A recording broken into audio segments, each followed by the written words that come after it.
mega projemiz insanlara yalan söylemem. Çok tuhaf geldi insana. Ya böyle bir proje olur. Ama hakikaten şimdi siyasetçi deyince insanların aklına yalan dolan geliyorsun. Bunu da bilinçli olarak kullanıyorsa ya işte siyaset gibidir, Müslüman temizdir. Temiz adam bu işe girmesin diyorsanız burada bir şey görüyoruz. Yani haklılık payı var. Yani insanlar orada kirleniyorsa bunu temiz tutmak lazım. Biz bunu korumaya çalışıyoruz. Biraz şey de var mı? Peki mesela ama korunmadan. Yani bu yolsuzlukla mücadele kanunlarıyla yolsuzluk yapılmıyor.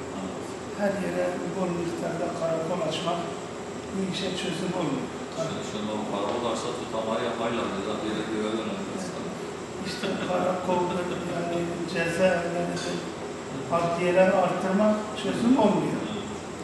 Bu açıdan diyoruz mesela yani bugün 2-3 karakolun bir tanesi, ikisi karakol, bir tanesi bir medrese olsa, alimler yetişse, topluma faydalı insanlar yetişse, bu bizim sokaklara düşmüş insanlarımız kurtarılsa, cehennemden korunsa, cennetteki parklara talip olsa daha uygun olur diye düşünüyoruz. Önceliğimiz bu. Sinerjiler, valiciler dadanmış, halkımız istifade edemiyor. Ben çok böyle kenar mahallelerde, parklarda insanların işte bu başımıza bela oldu, park dediğini biliyorum. Biz diyoruz, biz önce insanımızı imar edelim, onu inşa edelim. Mimari projelerimizin başında bu var. İnsan etmediğimiz müddetçe bir yer düzelmiyor. Bizim Nuri İnanç'tan